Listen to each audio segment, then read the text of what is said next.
Commissioner Casanelli, can you hear us now? I can hear you now. Thank you. Thank you. Thank you.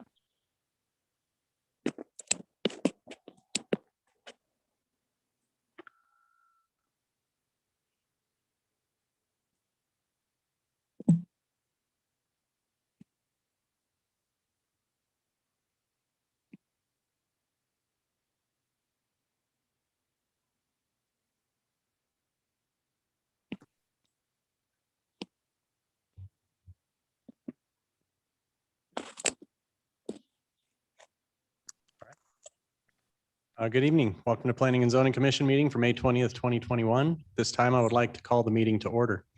The commissioners who are present for this evening's meeting are at City Hall and on Zoom. We also have staff from the city attorney and clerk's offices as well as the city planning department. If you're joining us on Zoom this evening, we can see that you are here. You may observe the meeting. However, your ability to be seen on screen and talk will be muted. During the public testimony portion of the meeting, you will be unmuted and then be able to comment. Please note that we cannot take questions until the public testimony portion. If you have a process question during the meeting, please email cityclerk@meridiancity.org and they will be able to reply as quickly as possible. If you simply want to watch the meeting, we encourage you to watch this streaming on the city's YouTube channel. You can access it at meridiancity.org/live. With that, let's begin with a roll call. Madam Clerk. Thank you, Mr. Chair. Commissioner Wheeler, Present. Commissioner Casanelli, Here. Commissioner Lorcher, here. Commissioner Yearsley, Here. Commissioner Seal. Here. Absent are Commissioners Grove and McCarville. All right, the first item on the agenda is the adoption of the agenda. Can I get a motion to adopt the agenda? So moved. It's been moved and seconded to adopt the agenda. All in favor, say aye. Aye. Any opposed? Motion carries. Next item on the agenda is the consent agenda. We have multiple items on the consent agenda. We have the approval of the minutes from our May 6th, 2021 Planning and Zoning meeting. Findings and fact of and conclusion of law for the Jump Creek North Fourplex, H 2021-0018, Mountain America Credit Union drive-through, H 2021-0019, and the Oasis, H 2020-0004. And the Vault, H 2021-0017.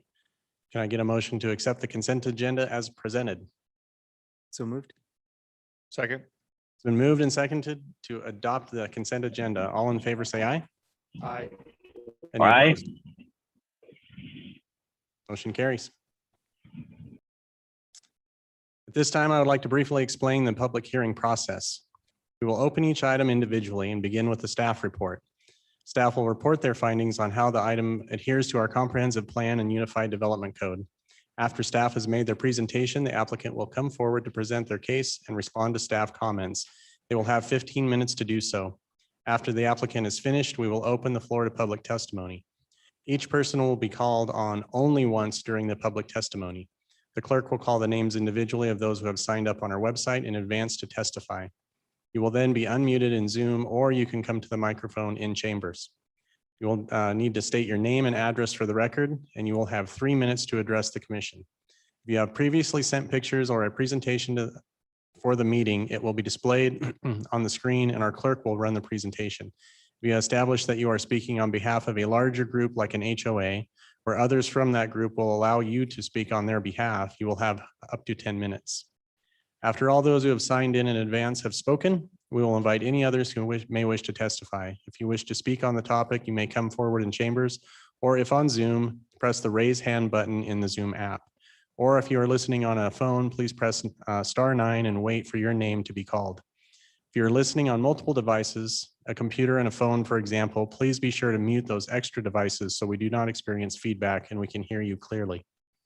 When you're finished, if the commission does not have questions for you, you will return to your seat in chambers or be muted on Zoom, and you will no longer have the ability to speak. And please remember, we will not call on you a second time. After all testimony has been heard by the applicant, the applicant will be given another 10 minutes to come back and respond. When the applicant has finished responding to questions and concerns, we will close the public hearing and commissioners will have the opportunity to discuss and hopefully be able to make a final decision or recommendations to city council as needed.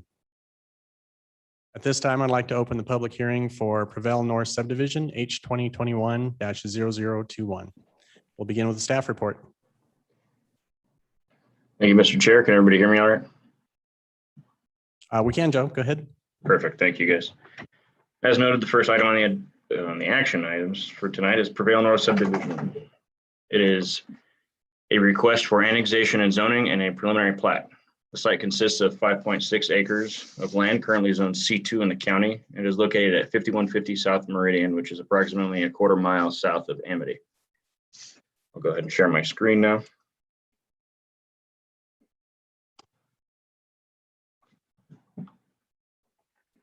To the north is R4 zoning and an undeveloped city property. There's also, it's kind of a weird triangle shape that you can kind of see. It's actually a county dispatch tower, which is also north of the subject site. To the east is R8 zoning and undeveloped land. To the south is R8 zoning and the Prevail subdivision, which was approved under the Percy name in a couple of years ago. To the west is the Meridian Road, and further west of that is RUT, or some additional R4 zoning. There is no history with the city on this property until now. The future land use designation out here is medium density residential, which allows 3 to 8 dwelling units per acre. This map here, I don't know if I've presented it to commission before, but I use it for council, but I just wanted to give you guys a bigger overview of the site and what's around it, any improvements that might be there.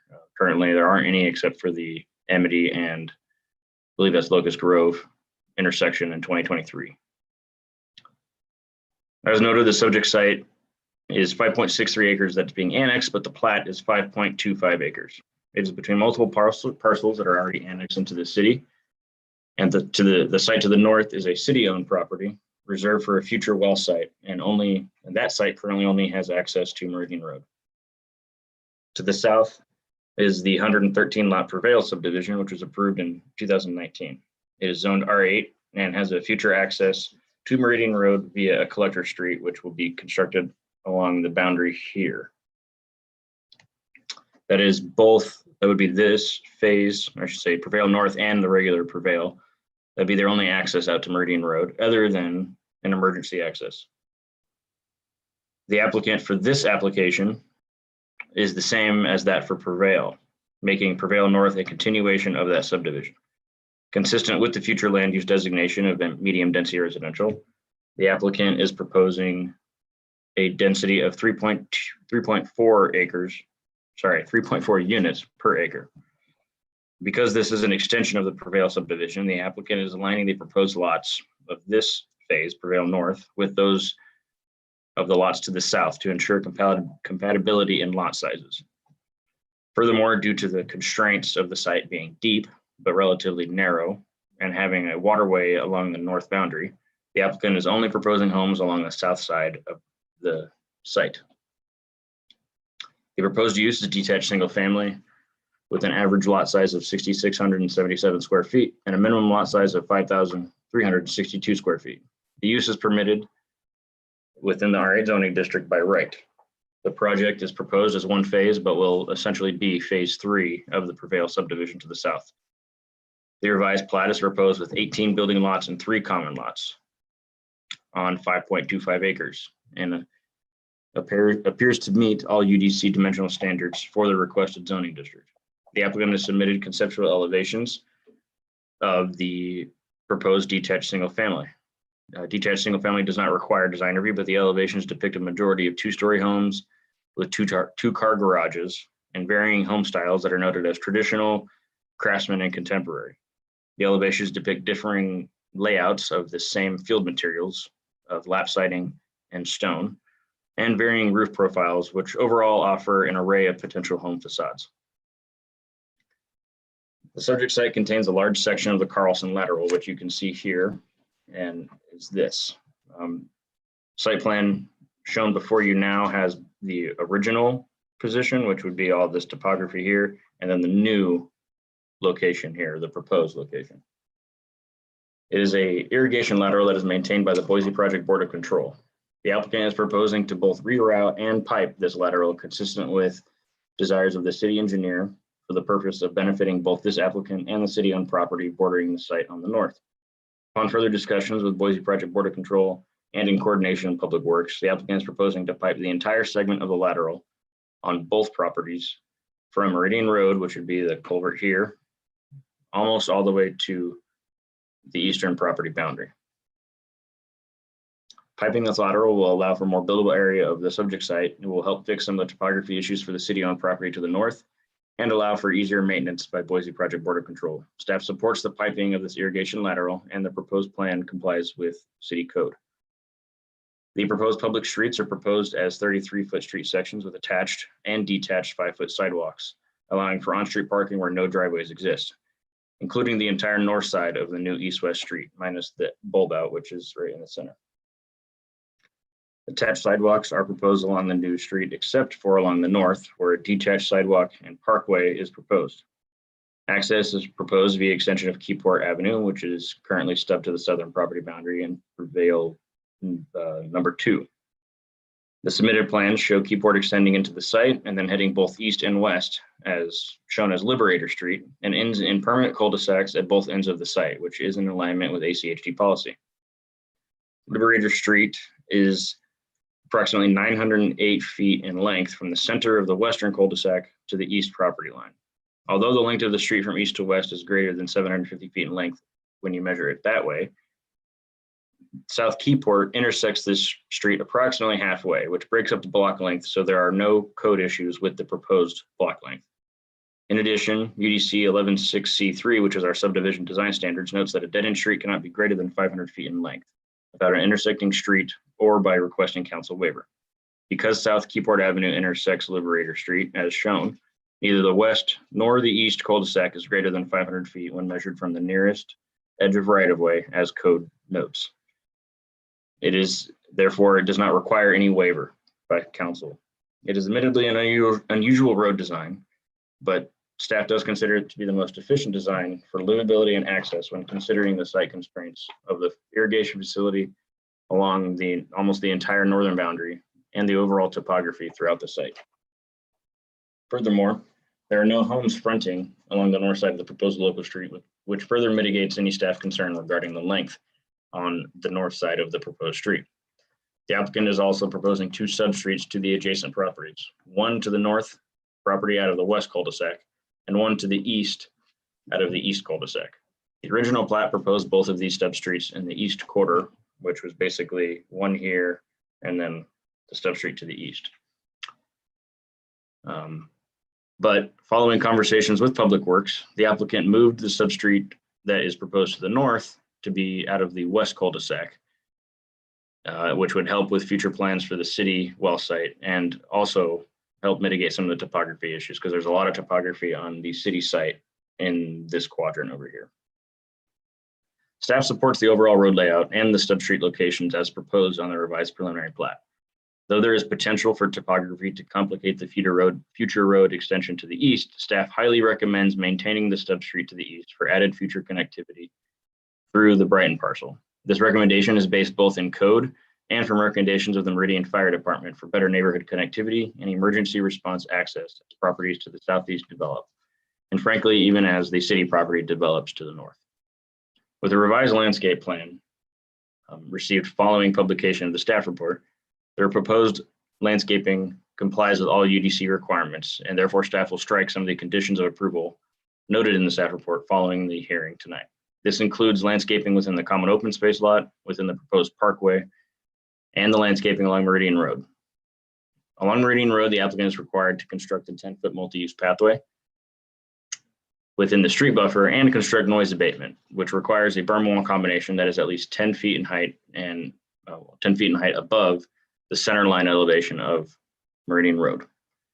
The proposed landscape plan shows the multi-use pathway, adequate landscaping, and the required berm wall noise abatement, therefore complying with all of the code requirements. As noted, the subject site is greater than 5 acres in size, requiring at least 10% qualified open space and 1 amenity. The applicant is continuing a segment of the multi-use pathway as noted, and that is going to be within the landscape buffer along Meridian Road and qualifies as the required amenity.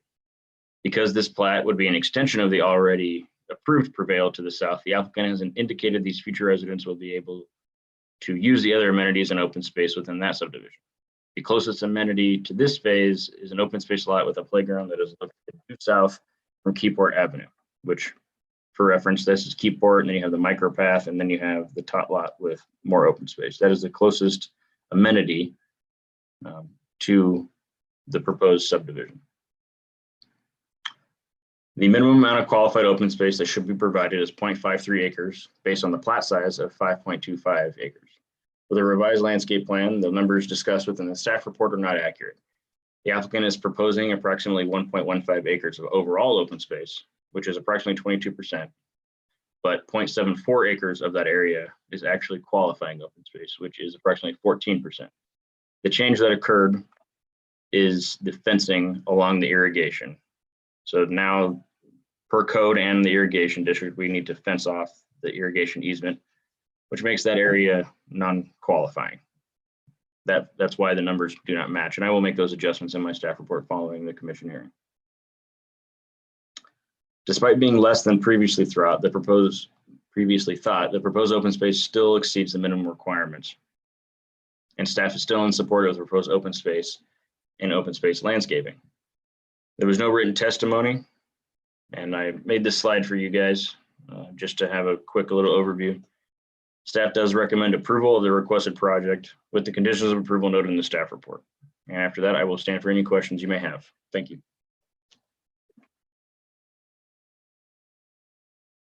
Thank you, Joe. Would the applicant like to come forward?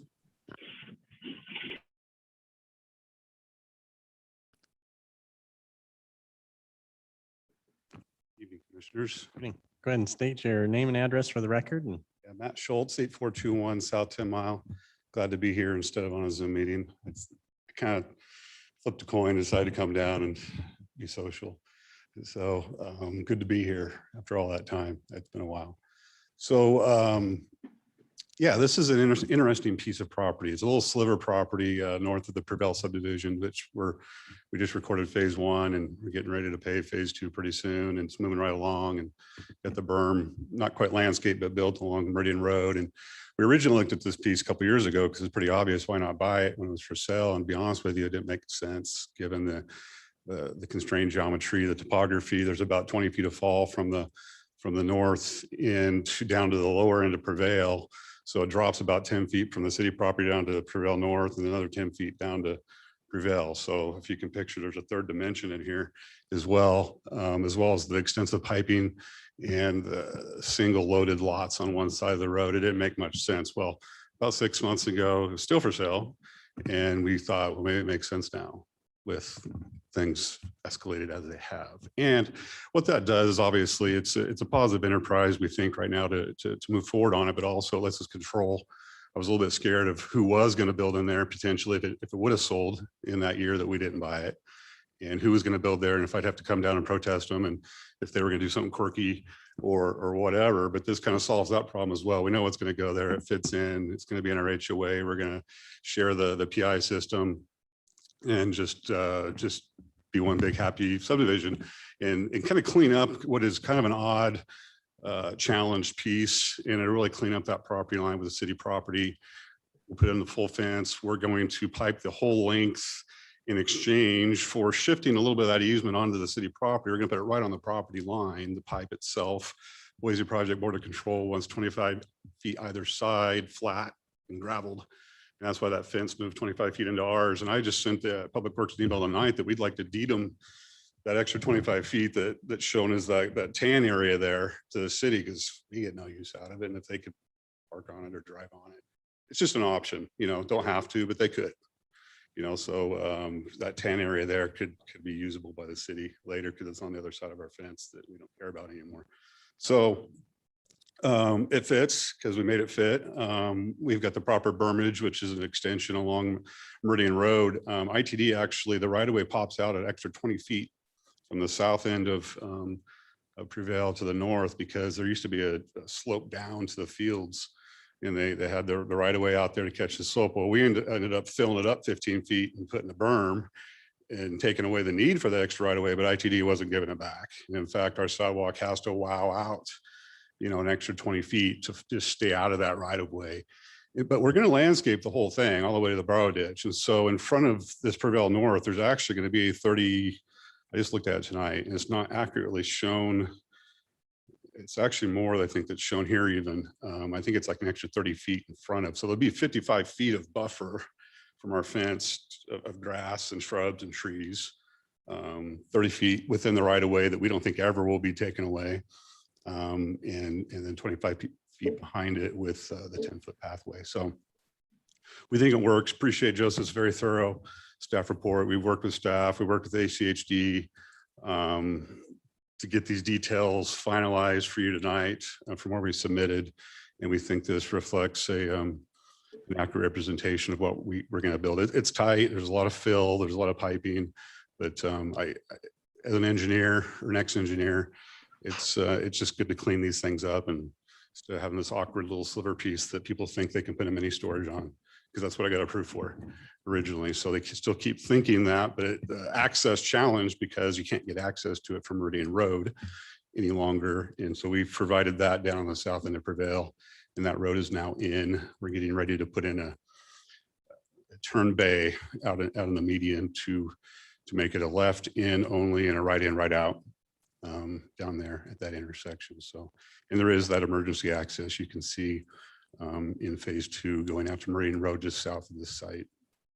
And that provides the secondary access until Brighton's World continues to develop to the east and connect over to Locust Grove and Lake Hazel and all that. This is the only access we're the first people land and have the only access at the mid-mile right now. So with that, I'll stand for any questions, and I don't think we have anybody protesting us tonight. So hopefully it goes pretty quick. Thanks. Thank you. Are there any questions for the applicant or staff? Mr. Chair, this is Bill. I don't know if you can hear me and if I've got a bunch of background noise or not. Go ahead, Bill. Matt, what's the fence material that's on top of the berm? It's a Simtech, about 3 times the cost of vinyl, but it is plasticky.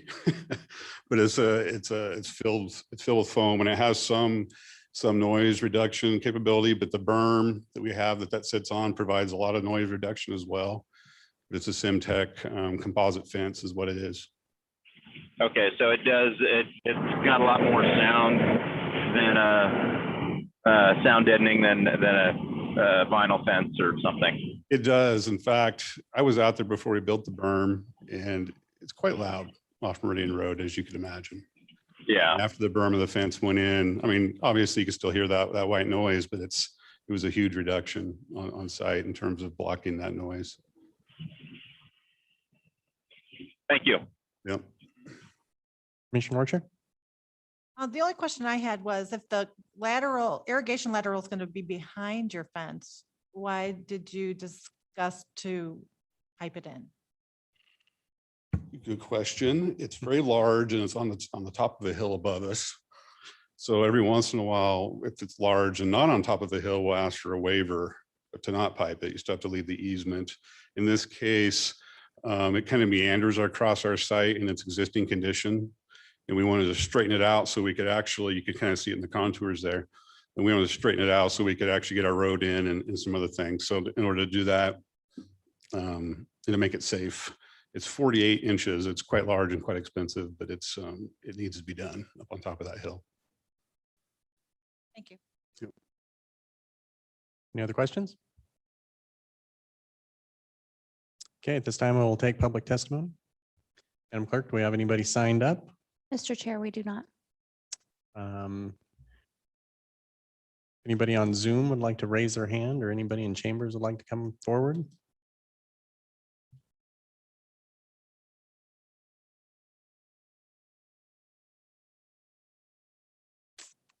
Okay, seeing none. Would the applicant like to come back and close, or are we good? Okay, good move. At this time, can I get a motion to close the public hearing for item number H 2021-0021 Prevail North subdivision? Motion. It's been moved and seconded to close the public hearing on item number H 2021-0021. All those in favor say aye. Aye. Okay. Any opposed? Okay, motion carries. Okay. Wants to start us off? Mr. Chair, this is Bill. Go ahead, Commissioner Casanelli. Thank you. I've got a question and then, well, I'll do my comments first and then a question. Comments are, I would say perfect application of a fill that are always difficult to do. And, you know, I couldn't have asked for it done better. Like the applicant was saying, we could have had a mini storage or something else that would have brought a lot of opposition to it, but I think this is a perfect use of that little sliver. So I'm definitely in favor of the project. I do have a question, maybe towards staff, and that is, in a situation where the lateral is piped and the stub street to the north that would eventually go over that, is there an additional cost to putting in that road over a piped lateral? And like I mean, if it's open, it has to be bridged, which would be a cost to somebody down the road to finish that stub street. But in this situation, are there any kind of issues with putting in a street over a piped lateral? Commissioner Casanelli, members of the commission. I honestly do not know the answer to that. You should have asked Matt. He probably would know better than me. My assumption is there might be some kind of additional cost, but that will be incurred by the city. And frankly, the city is getting a deal out of how much piping this applicant is doing already. So not to mention that site, the city site's not going to get developed for probably quite some time, at least 5 years from what I understand. So all those costs would be incurred at a later date, but I assume there will be some additional costs on a standard road over no irrigation lateral. Okay, thank you. You're welcome, sir. Mr. Chair. Go ahead. So for, just to help you answer your question, Bill, more than likely, they're going to have an appropriate cover over that pipe, so they wouldn't have any issue building a road over that pipe for the future stub out to the city's property. So I don't see that being an issue. I have to echo Commissioner Casanelli's comments. When I first looked at the property, it looked kind of weird, you know, the way it was laid out, but as you put it with the rest of the subdivision, it actually fits really well. So I think they've done a great job with this and making that not a weird, but just a different size lot to fit in that space. And so I think they've done a great job, and I don't see any issues with it.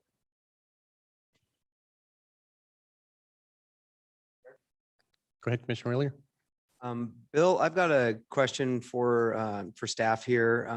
I'm just trying to make sure that the piping is the whole canal is being put underground, clear from Meridian Road and back underneath or toward the property line of this and moving forward. Is that right? Is that Commissioner Wheeler? Yes. Gotcha. Good to meet you virtually, sir. My understanding is that is true because there are some irrigation facilities over here already, and that's where it's going to end. And then they're going to pipe it all the way to the culvert in Meridian Road. Right now you can see it kind of goes along this road anyways, this route, when it bends down to the thing. So it's going to go to there. That's where the city and I should say Public Works and the applicant decided that's the best place for it. Thank you. You're welcome.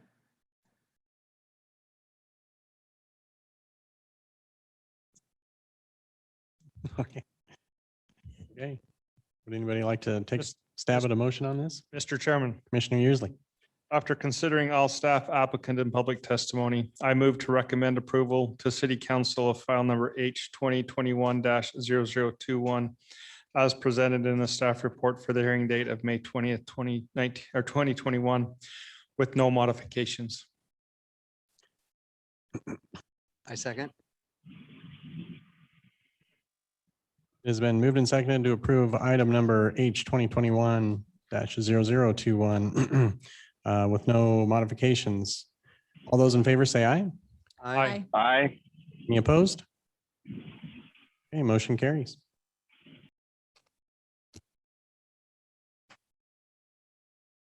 Okay, now we'll open the public hearing for item number H 2021-0020 Gem Prep South. We'll begin with staff report. Thank you, Mr. Chair, members of the commission.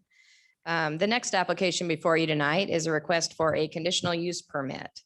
This site consists of 5.95 acres of land. It's zoned CC and is located approximately 1/8 of a mile east of the South Locust Grove and East Lake Hazel Road intersection on the south side of Lake Hazel. The comprehensive plan future land use map designation is mixed use community. A conditional use permit is requested for an education institution in the CC zoning district that proposes direct access via Collector Street and where there is not a safe separate pedestrian and bikeway access between the neighborhood and the school site. Specifically, the specific use standards for education institutions require conditional use permit in those instances. A kindergarten through 12th grade college preparatory charter school is proposed. Future residential neighborhoods are planned to the north and south. A 77-acre city park, Discovery Park, is located directly to the east. The school is open to public streets on all sides, and access is proposed via adjacent local and collector streets on the west and southeast boundaries. No access is proposed via Lake Hazel and Arterial Street along the north boundary.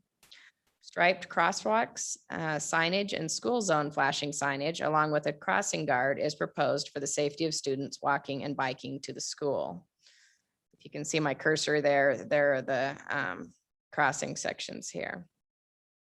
The parent pickup area is located on the north side of the building. The bus pickup and drop-off area is located on the south side of the building, which will prevent vehicle conflicts. A minimum of 113 off-street parking spaces are required to be provided. A total of 118 spaces are proposed in excess of the minimum UDC standards. A 10-foot wide multi-use pathway is proposed along the northern boundary of the site along Lake Hazel Road.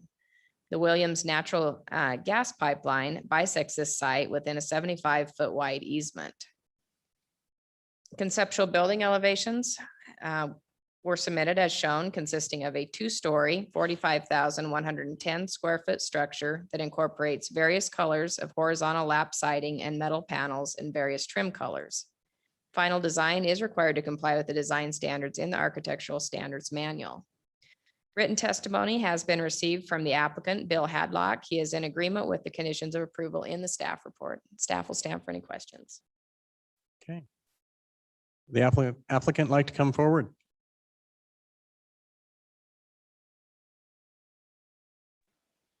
Yes, hello? Hi, Bill, go ahead and state your name and address for the record and you can go. from Okay, there. sure. This is Bill Hadlock with Paradigm Design, and my address is it's down in Phoenix, Arizona, on 4250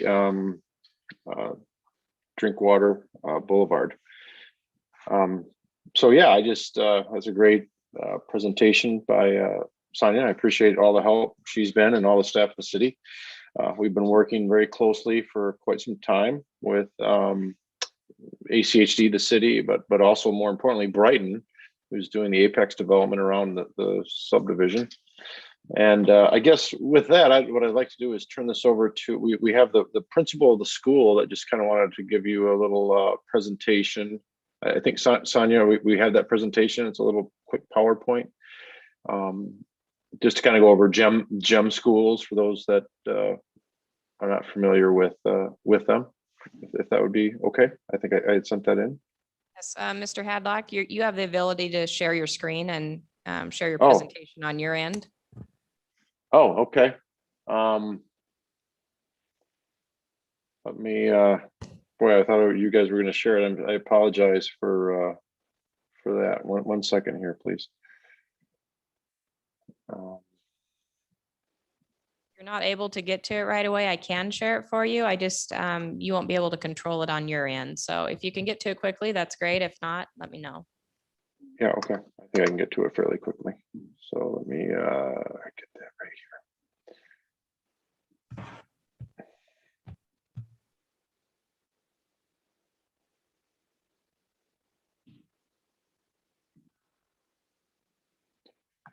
All right.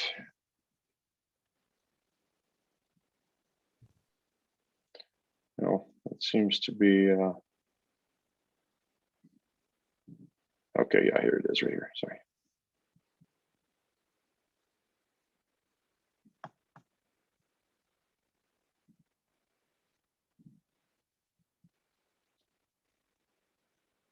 Okay, can you see my screen now?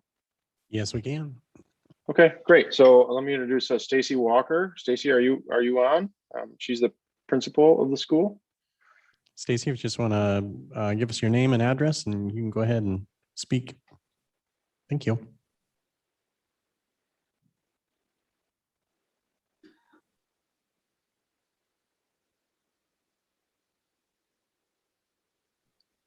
Thank you for sharing that for me. Good evening, commissioners. Can you hear me okay? Yes, we can. Thank you. Okay, perfect. So my name is Stacy Walker, and I'll be the principal of Gem Prep Meridian South. And so I was just going to share a couple minutes as an overview of our Gem schools. Currently, I'm working in our online school and was the founding principal of our Nampa location. So I'm excited to move into our third Gem Prep school.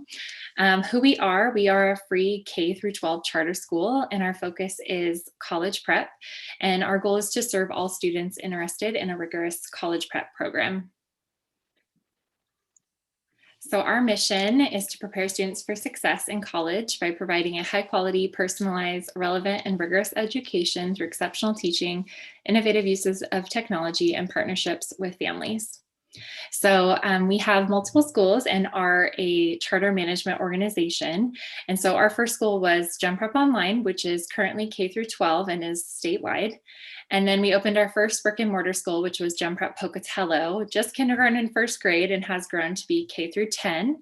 And then followed by Nampa, Meridian, and then we have Gem Prep Meridian North opening this August.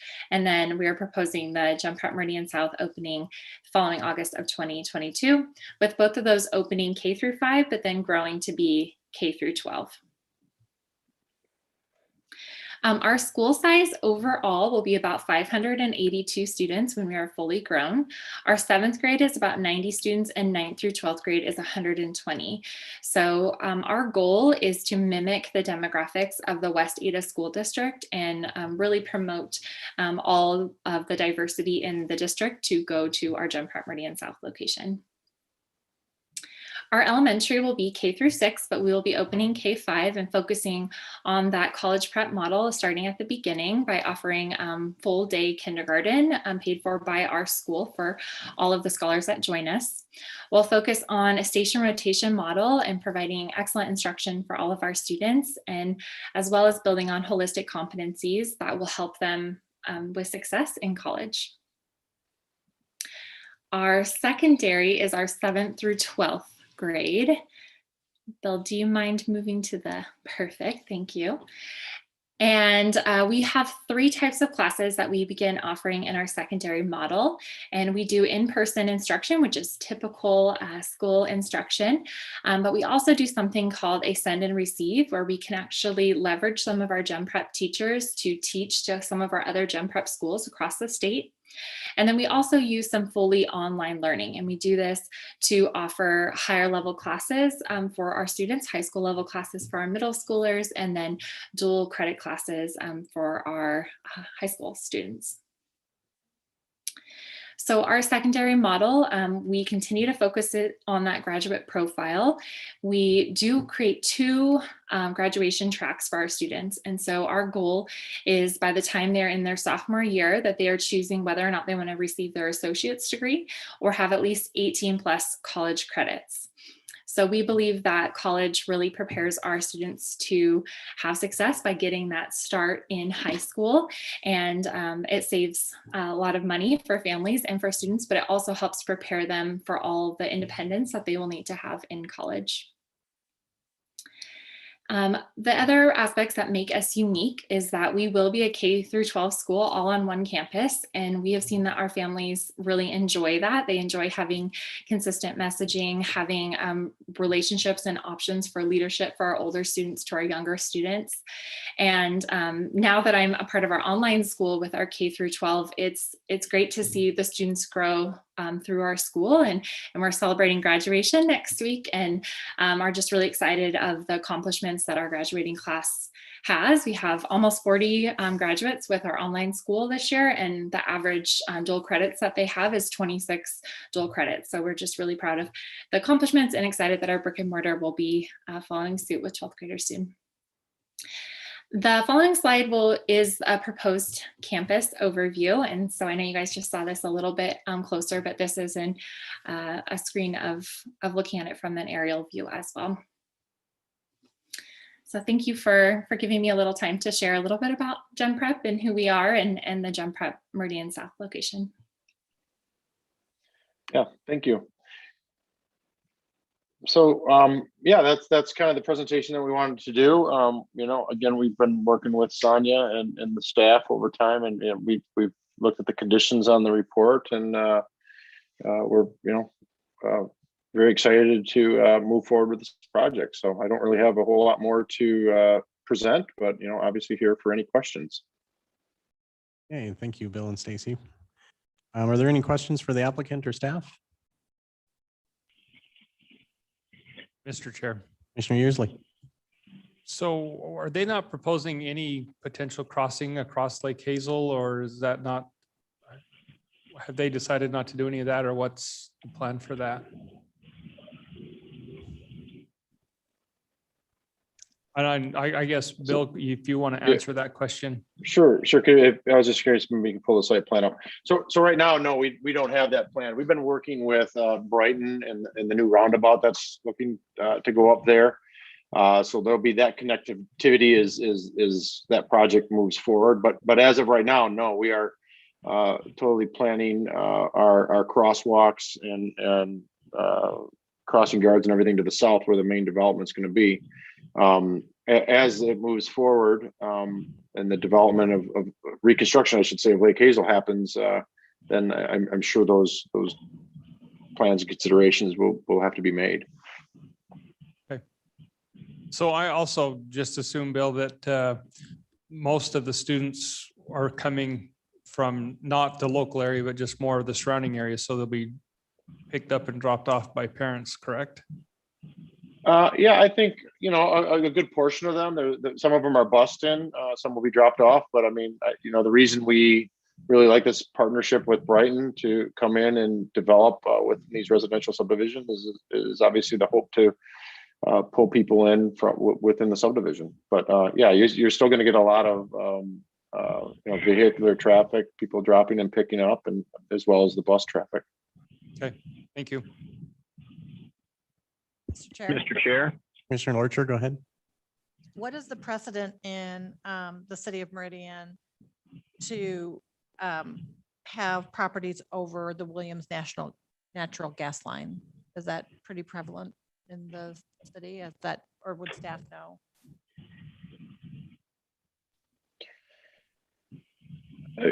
More a question for Sonia or Bill, or? Yeah, sure. So we're working with Williams Pipeline. Matter of fact, we did this exact same thing on Compass. We did we're the group that developed the Compass Charter School up there on off of Black Cat, and we had to deal with the same thing going over this.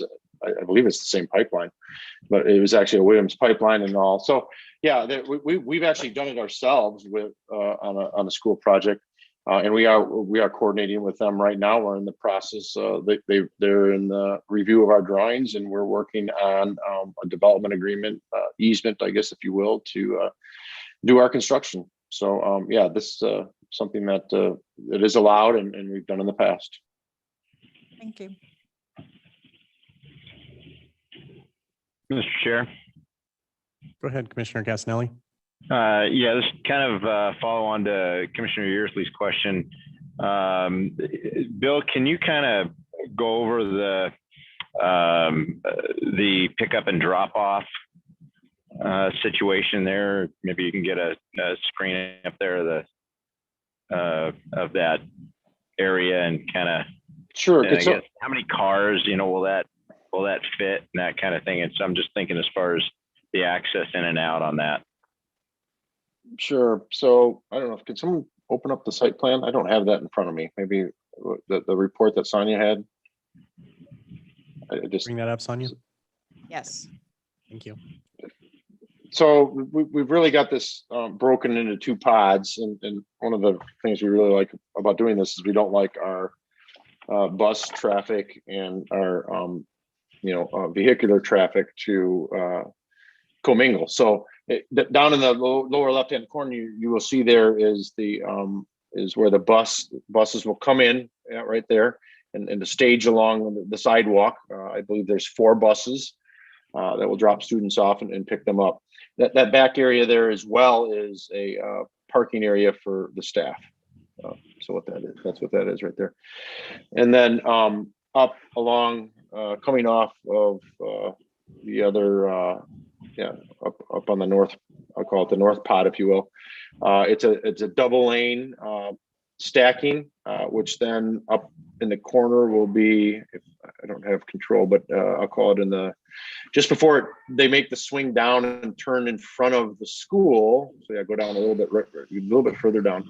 Yeah, right there, there'll be a controller that will take it from a 2-lane down to a 1-lane to bring in single lane of drop and pick for students. And then the north lane there would be the bypass. So once you've either dropped or picked up, you can go around them. So obviously it's administered during drop off and pickup times.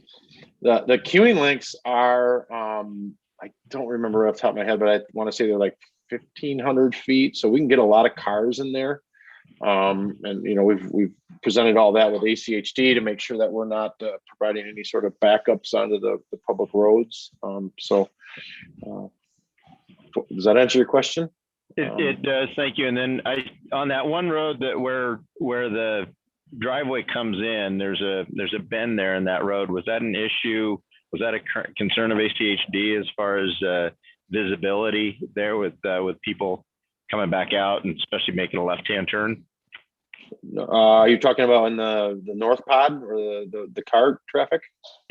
Correct. Yes. Yes. No, we have not heard any of that from ACHD.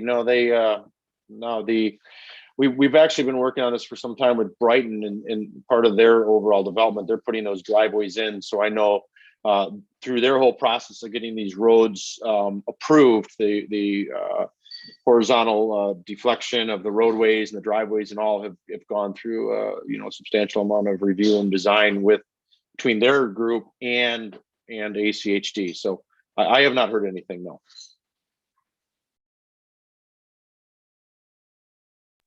So there were no concerns there on the traffic on that corner, that being a blind corner or anything? No, there were not. We got our clear vision triangles up in there so people can see, but no, there were not. Okay, thank you. Quick question on the buses. Will they be kept on site, or is that something you contract with like Brown Bus Company or something along those lines? I'm pretty sure it's contracted. Josh is with Josh. Are you on right now? I don't want to speak out of turn. I don't believe they're being kept on, but I don't want to speak out of turn there. So Josh might have to raise his hand. He's part of our group. He's the development officer for GEM. We're moving you over, Josh. You want to go ahead and unmute and state your name and address for the record, and go ahead and tell us what you can tell us.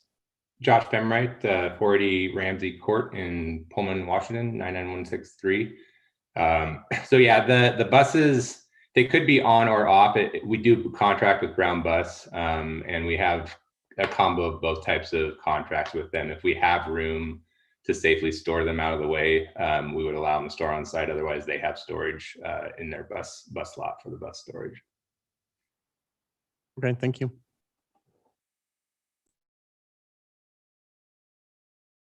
Are there any other questions for applicant or staff? Mr. Chair. Commissioner Wheeler, go ahead. I have a question about the parking area that's on the, I believe it's the north side, right where the would be the student or the parent parking or the loop would be for the drop off. It looks like there's 30 parking spaces in there. Is that correct?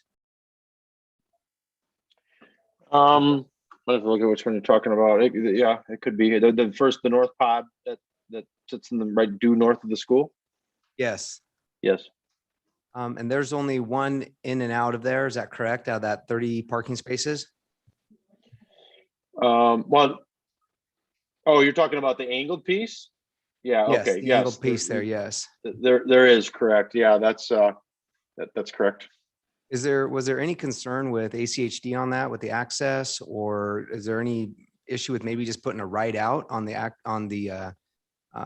and at the side that's the closest to the entrance and exit?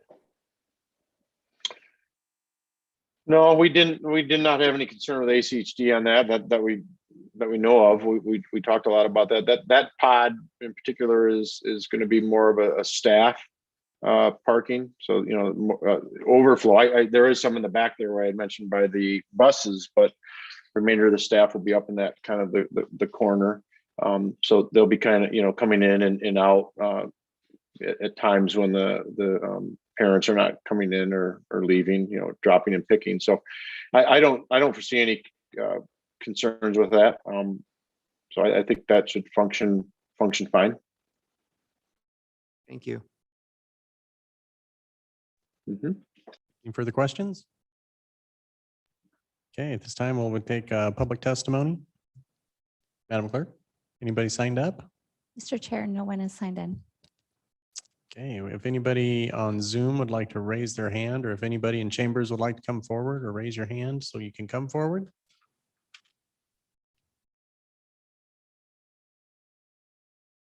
Like we have Mr. Wardle on here. Mr. Wardle, one moment, please.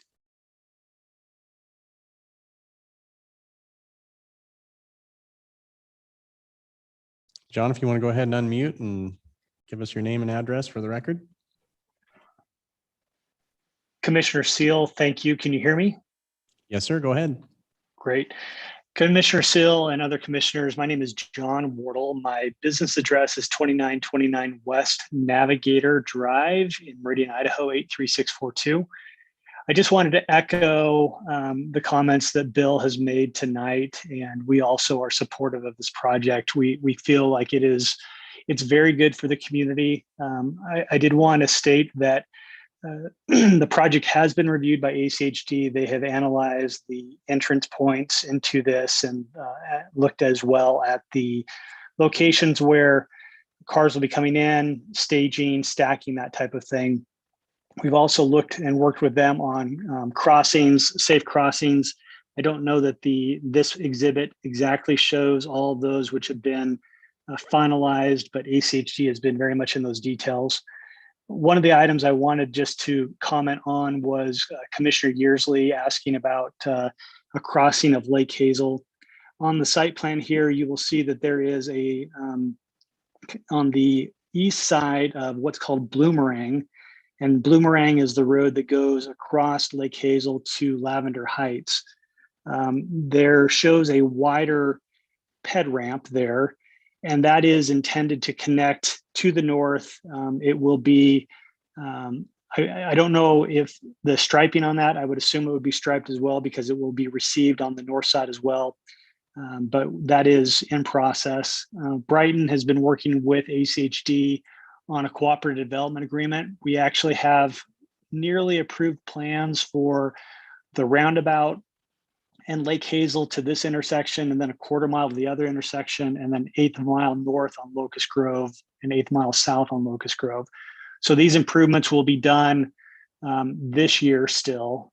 We were intending to start now, but ACHD's project moved up on Amity and Eagle Road. And as soon as that opens up, then we would commence these improvements so that the roadways would all be complete well ahead of the school being finished, which I believe is fall or late summer of next year. So there's been a lot of back and forth with the highway district as it relates to the roads here. access to the school pedestrian wise, and also the configuration of Lake Hazel and the other improvements that will occur out there. So ultimately, it will be an urban road with the appropriate pedestrian crossings. And we feel like this is a really good site plan and location for Gem Prep, and we're excited for them to be part of the community. Okay, thank you very much. Does anybody else would like to come up and testify? If anybody would like to raise their hand on Zoom. Don't see anybody in chambers here.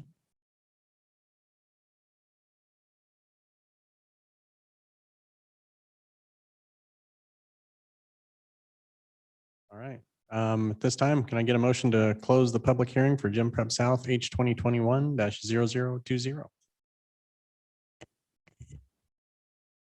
So moved.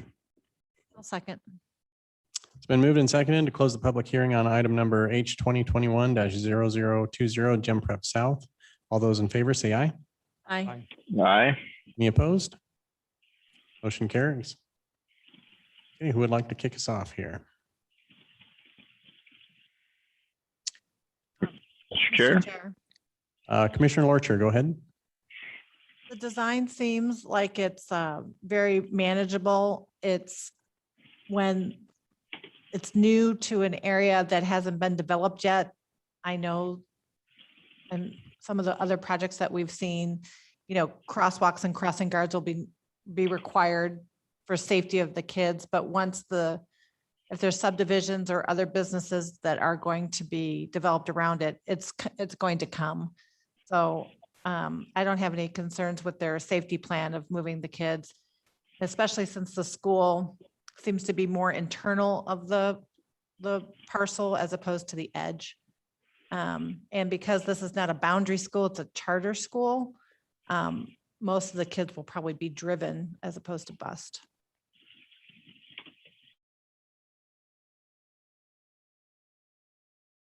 Commissioner Casanelli, I think you wanted to chime in earlier. Go ahead.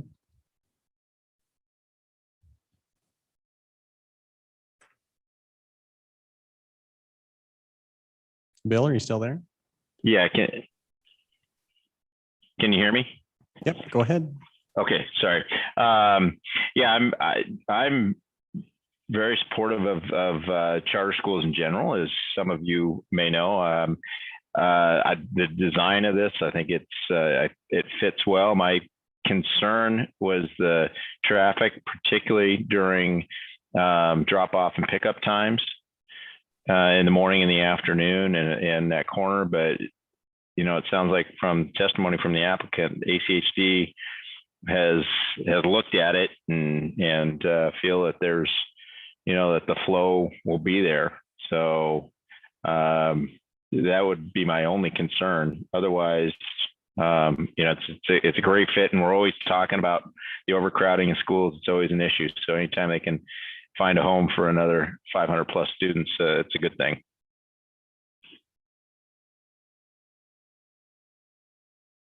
Mr. Chair. Commissioner Wheeler, go ahead. I too am in support of this, and I like I like charter schools. I like seeing them come into the community. I like this plan a lot. It seems to have good flow. There's a lot of the lanes that'll be queuing during the time for both pickups and for drop-offs. My only concern is that access there that you could have at one time 30 vehicles exiting out the same exit and all taking that right-hand turns and coming out. It would be nice to see maybe a thought of maybe having just a right out only towards the south end of that, or to what would be the south east section of that, just for safety. If that exit ever got blocked in some way, in some fashion, if there was an accident or if something happened there. But if it meets ACHD's requirements, then that's good, but that's just something to think about. Thank you. Mr. Yearsley? I echo everybody else's. I think it's a good design, good layout, and I'm supportive of the project. I'm right there with you, so I won't belabor the point. I think it looks like a good project, always welcoming schools coming in, and I mean, the flow seems to work for me. I actually kind of like the parking lot off to the side. My son goes to Compass. They don't have that there. And some of the parking gets a little strange there sometimes during pickup and drop off. So the parking lot outside of that flow seems to work a little better in my mind anyway, as I'm envisioning it. So if there's nothing else at this time, I'd like to get a motion. We'll give it a go. Commissioner Lorcher, go ahead. After considering all staff, applicant, and public testimony, I move to approve file H 2021-0020 as presented in the staff report for the hearing date of May 20th, 2021 with no modifications.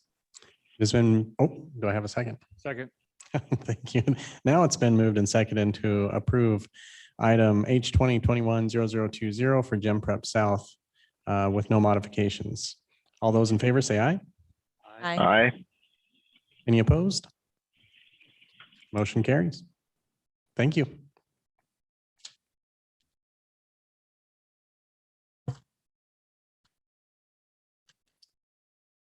All right, so now we will open item number H 2021-0025. The 10 at Meridian. We'll begin with staff report. Thank you, Mr. Chair, members of the commission. The next application before you is a request for annexation and zoning. This site consists of 40.3 acres of land. It's zoned RUT in Ada County and is located at 75 South 10 Mile Road at the southwest corner of West Franklin Road and South 10 Mile Road. The comprehensive plan future land use map designation is mixed use commercial in the 10 Mile interchange specific area plan. The applicant proposes to annex 40.3 acres of land with R40, which is 13.04 acres, and CC zoning, which consists of 27.25 acres, consistent with the comprehensive plan. My other side up there, a conceptual development plan was submitted as shown that proposes a mix of offices, a financial establishment, retail pads, a grocery store, the vertically integrated residential, drive-through restaurants, and multifamily residential in accord with the associated mixed-use commercial, high-density residential, and mixed-use residential future land use map designations for the property. A phasing plan was not submitted. However, the applicant states that 3-story flats and townhome style multifamily residential and clubhouse would develop in the first phase along with the associated infrastructure. The 4-story high-density multifamily would follow with the commercial last as tenants will commit. Access is proposed as shown on the concept development plan. ACHD supports the following accesses. Access A, full access. Access B, right in, right out only. Access C, right out only. And access D, right in, right out only. And Cobalt with a right in, right out, left in only. Staff recommends access is restricted through the development agreement as supported by Ada County Highway District. Cobalt Drive is proposed to be extended to the west from 10 Mile Road. The eastern portion lies entirely on the subject property and includes a crossing across the Kennedy Lateral and stubs to the south to be extended entirely on the adjacent property to the south to the west. The applicant requests council approval of a waiver to UDC 11-3A 6B3 for portions of the Kennedy Lateral which bisect this site to remain open and not be piped. Written testimony has been received from Cody Black, representing the property owner immediately to the south. He objects to the western portion of Cobalt Drive being located entirely on their property, leaving them responsible for its construction. He requests Cobalt be located entirely north of their property, on the subject property. Wendy Shreve, JUB, the applicant, submitted written testimony. They are in agreement with the staff report provisions as included in the staff report. Staff is recommending approval with the requirement of a development agreement. Thank you, Sonia. Would the applicant like to come forward?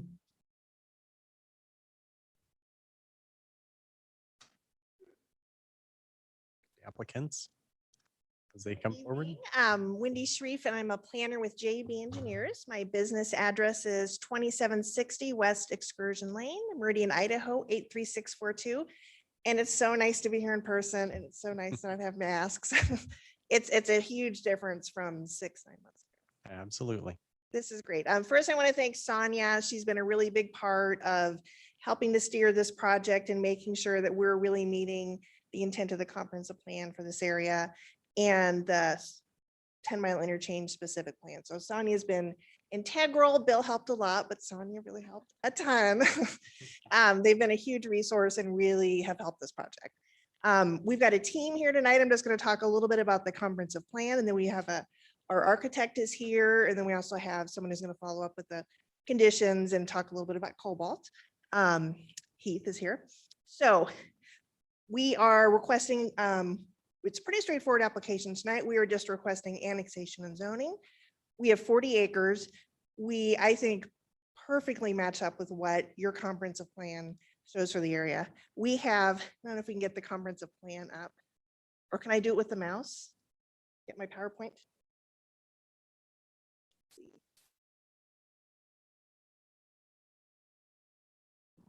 So I think this shows the future land use map. We can go ahead and use this. The majority of this property has been designated for mixed use commercial. That's the 22 acres in the northeast of the property. And in the southwest, we have 11 acres designated for high density residential. So this really dovetails with what we're showing. We have on the other side of the canal where we have our mixed use commercial, we are showing different types of retail, commercial, and I think it'll be a really potentially office space, a really great mixed use for that area. We have a lot of pedestrian connections. Our architect is going to show you that later. But I think we've really, really met the intent of what you want to see in this area where it's a true mixed use area. We are showing where your comprehensive plan shows high density residential. We are showing that's where we're going to have several different types of multifamily housing in that area, and which I think also meets the intent of this plan. So I'm going to have Lane get up. He's our architect, and he's going to walk you through the concept plan. But I think we really do meet the comprehensive plan, and Sonia really kind of put our feet to the fire. We've gone through a couple of iterations and really rework this plan with staff to make sure we meet what the city wants in this area. So thank you. Team member number 2 is going to be up. Thank you. Come on up and state your name and address for the record. Sure. Good evening, Mr. Chairman, members of the commission. My name is Lane Borges. I'm representing Elk Ventures. My address 11500 Armor Court in Gold River, California. Happy and excited to be here tonight to present this project to you, which I think is an important one for the city of Meridian. The project, as we are proposing, has been heavily influenced by both the comp plan and the 10-mile specific plan, with a particular goal to create a dynamic place in which people can live, work, shop, and play, with an emphasis on managing pedestrian, bike, and vehicular circulation. If I can, let's see, I guess just click on this. Okay, the overall site plan consists of approximately 559 units of residential housing, horizontally and vertically integrated mixed use with 4 different kinds of housing stock. In addition, we have around the perimeter along Franklin Road, so I can get my cursor here to show you, along Franklin and 10 Mile is approximately 150,000 square feet of single and multi-story office, retail, commercial, and recreational uses that will support the residential components of the project as well as the neighboring community. While we currently are unable to make any firm commitments to our commercial tenants because of the fact that we're still in the approval process, we are actively working and have active interest with grocery store, drugstore, coffee house, dental office, a bank, and a couple of restaurants. And we're hopeful that as we work our way through the approval process, we'll be able to make firm commitments with each of those and bring them and additional commercial tenants to the project when we begin construction. The commercial side obviously is a little different than the residential side. The residential side, you build them and they will come. And on the commercial side, in today's economy, it's kind of the other way around. They have to come first and then we build to suit their particular needs. The project consists, as Sonia mentioned just briefly earlier, of 5 access points, 2 on Franklin, 2 on 10 Mile, and 1 on Cobalt. And we worked fairly extensively with both ACHD and with staff to work out some of the issues with all of the access points and with Cobalt Drive itself. The alignment of Cobalt Drive was a little bit of a challenge because to the east, we have an existing connection point on 10 Mile Road at the intersection. And to the west, the road, which would typically occur, splitting a property line, which would be the convention, isn't possible because there's actually a development directly to the west of our property. And if we were to build Cobalt Drive straddling the property line, it would terminate into somebody's parking lot. So we worked with the HHD to come up with the proposed alignment, which does have to basically connect to the south of our property line. And what we attempted to do, we looked at an option of curving the road south from 10 Mile along our property and then dipping it again in order to clear the boundary and make the proper connection. But the multiple curves in the road over a fairly short distance really wasn't a suitable engineering design for smooth and proper traffic flow. So the next thing we took a look at was what's an equitable solution in terms of overall cost sharing. And what we have is effectively about 37% of Cobalt Drive, the square footage of it occurs on within our property, 63% on the property to the south. You might ask, well, why is there a differential there? Why isn't it 50-50? We looked at it actually from more than just a square footage standpoint. We looked at it from what's the actual cost to construct. Because we have some extenuating costs on the west side where we make the connection, the road has to be brought up because the existing grade is significantly below 10 Mile. And the fact that we have to build basically a bridge structure there in order to bring Cobalt Drive over the canal, that brings that portion of the roadway's construction cost basically into at a similar basis as the remaining portion that would eventually be built on the south side. So in order to help promote the goal that we were trying to achieve of meeting the needs of the specific plan, if I can get back to,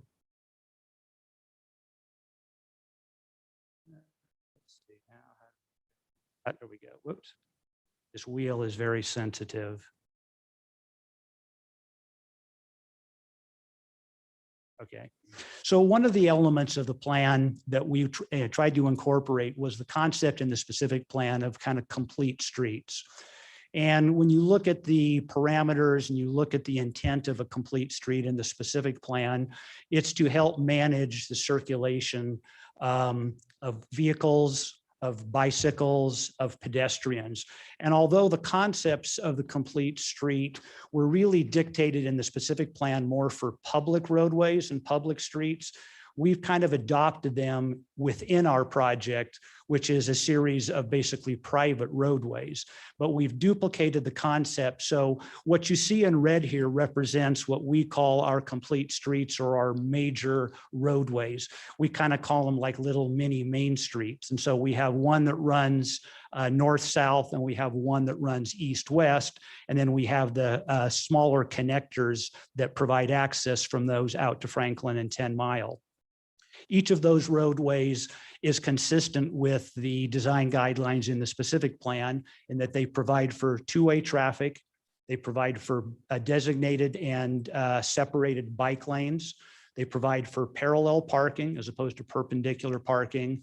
They provide for street trees along both sides of those roadways. So what we're trying to emulate is the concept for a standard that was developed for public streets onto our private roadway system in order to create the effect that the specific plan envisions within our development itself.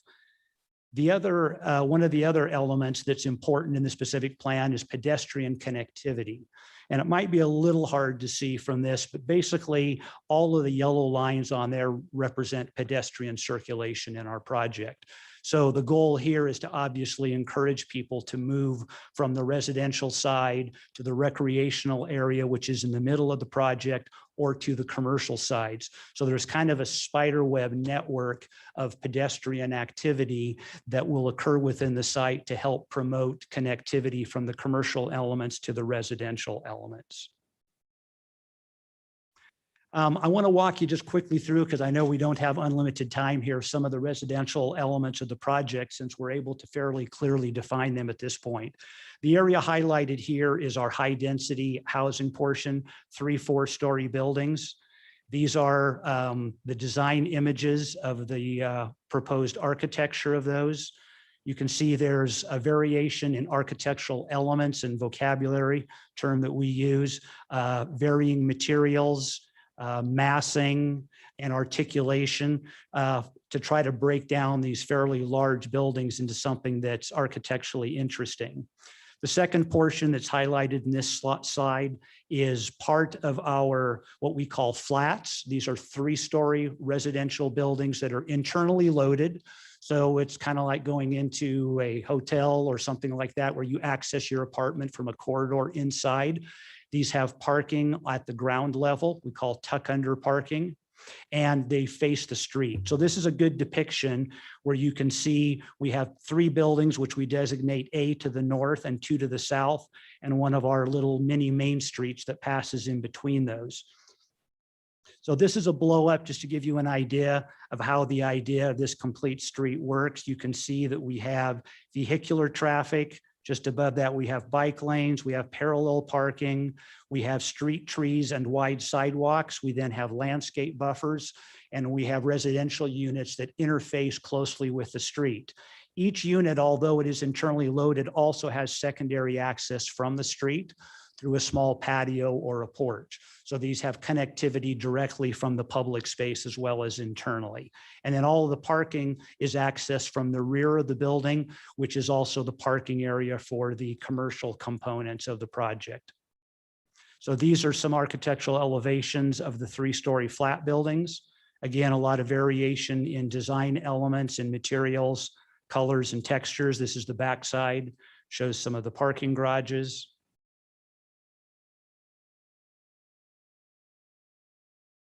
And then across the street is basically the same concept, just a slightly different shaped building, a linear as opposed to an L-shaped. Same architectural style used on the flats buildings. Some of the outdoor public spaces. The last residential element that I'll show you tonight are our townhomes. These are 3-story attached units that are 3 bedrooms. With a garage. Again, the same concept along the street frontage. Their access is from the front or from the garage.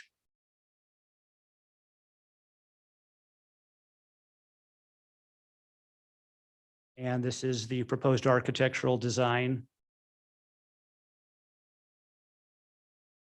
Backside of the townhomes.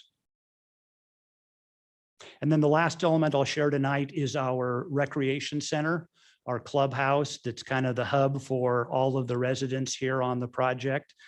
This building has a lot of the conventional amenities that you would see in a clubhouse, gymnasium, a lot of interior meeting spaces, lounge areas, fitness center, child care center, cafe.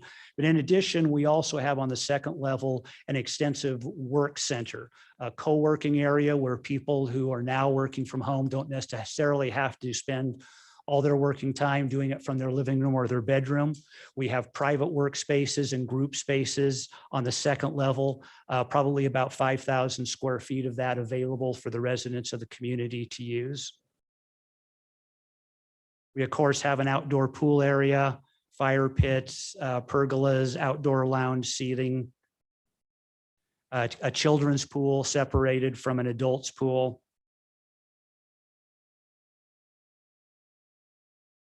And that will wrap up my portion. I'm going to turn it over to Heath Clark, who will speak for a little bit about the conditions of approval. Okay, Heath, you have about a minute. So I better go fast. Name and address real quick and use your best warranty talk. I will do my best. Heath Clark, 251 East Front Street in Boise, representing the applicant.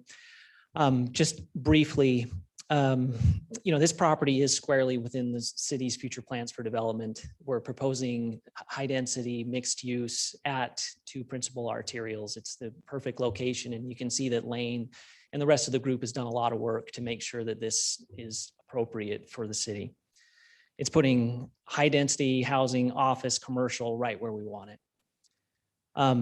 This is the part where I usually stand up here and I show you guys a slide with my red lines of the conditions of approval and all the things that I want to have changed. And tonight I don't have that slide because we're in perfect agreement with the staff report. We're not asking for any changes there. The only point that I would raise that I think is probably going to come up tonight is this question of Cobalt. And I would just make 3 points on that. First, the layout of Cobalt is consistent with the 10-mile interchange specific area plan. In fact, it's consistent with the development agreement on the property to the south of our property. It's also consistent with ACHD's master street map. ACHD reviewed that layout and you'll see in their action that they approved it. But beyond that, it's fair. And Lane really hit that for you. The portion that is going to be built on our part of the property is going to require much more cost and expense. So we're not just looking at this from, hey, the die is cast. We're looking at it from a fairness perspective, and that's the reason that it was proposed the way it was. So with that, we'd be happy to answer any questions. Okay, thank you. Are there any questions for applicant or staff? Commissioner Yearsley, go ahead. Mr. Chair. On the townhomes facilities, were those is that just, are the apartments on multiple floors or is the townhome encompassing all 3 floors? Townhome encompasses all 3 floors. On the ground level is the parking garage, and a office or bedroom. The second level is the living area, the kitchen and the dining area. And then the top level is 2 additional bedrooms. Okay, but the other facilities were 1 room per floor type situation, is that correct? Yes, the other buildings are the flats, as we call them, they're 3 stories. There is multiple units, but they are on a single level within that floor. They don't extend up or down from that level that they are on. And then the large multi, like the 4-story apartments. Yes. They actually also will share that one common, what do you call it? Geez, I lost it. Clubhouse. The clubhouse, rec yes. center. Yeah. Yes, all the units will share that. That's an approximately 19,000 square foot facility. So it's a fairly substantial facility in order to support the needs of all the residents in the project.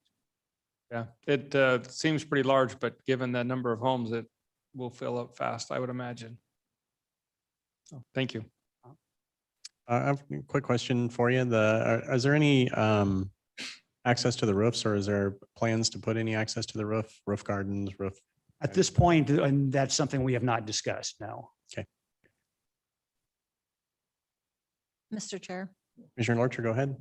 in regard to Cobalt, looking at a map and knowing that Cobalt also extends to the east, I don't know if the applicant can address this, but there's already a street light at Vanguard, but it would probably be too close to put another light so that you can continue across. Does it meet together, or is it more like this, where it's kind of staggered?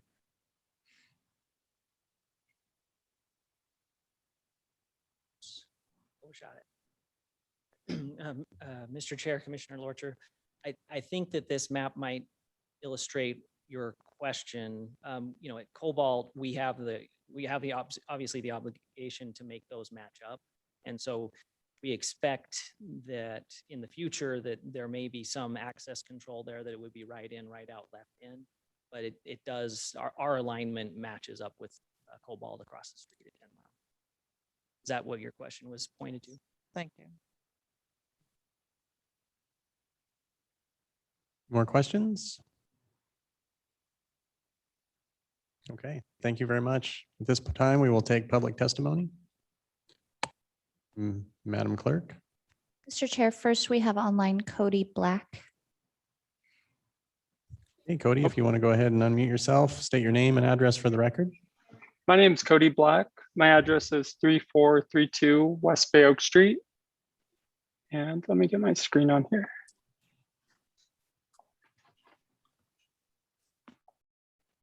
Let's see, sorry.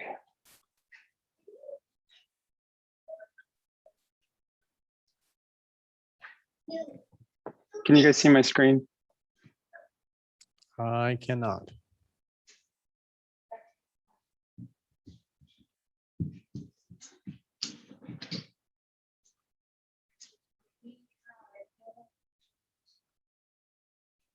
Oh, I think I'm getting closer. We can see you now. Okay.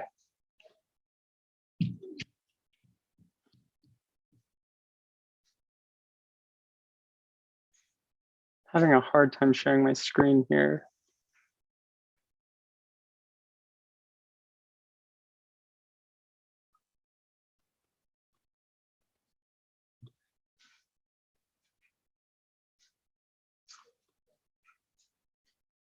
Cody, we can help you on this end. Give us just a minute. Okay, thank you. I'm sorry. I haven't done this before. I thought it would just start once I went.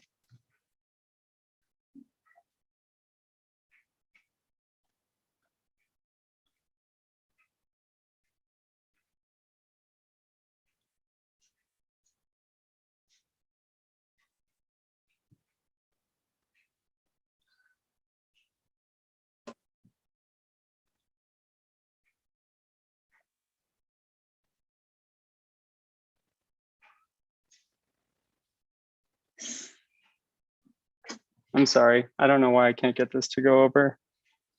That's okay. I think we're going to try and load it up on this end.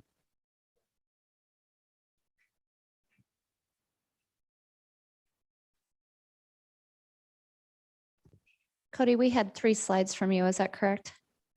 Yeah, that'll do just fine. I think the 10-mile interchange site plan's fine too. Add a couple other, but I think that'll be fine to illustrate our concerns. So I represent the southern property, and our main concern is cobalt. We're worried about, I guess, can you guys see the 10-mile interchange plan, or should I wait? I'd wait just a minute. Okay.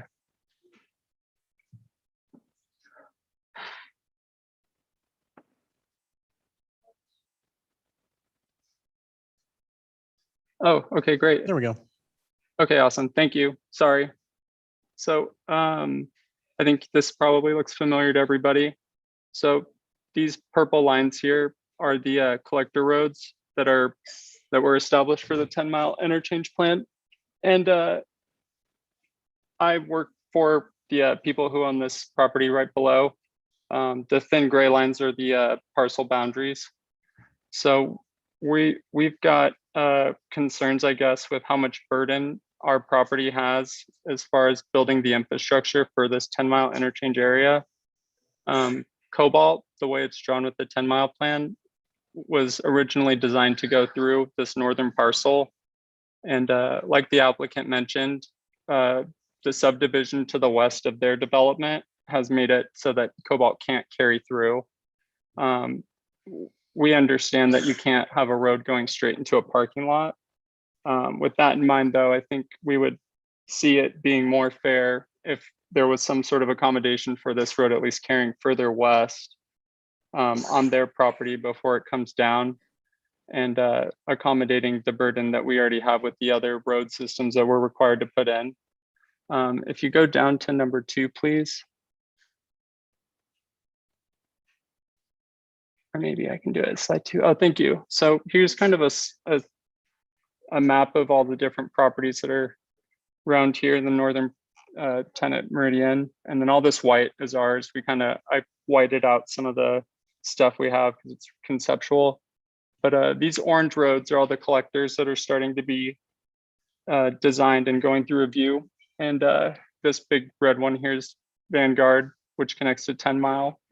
So we already have a lot of east-west connections here through our property.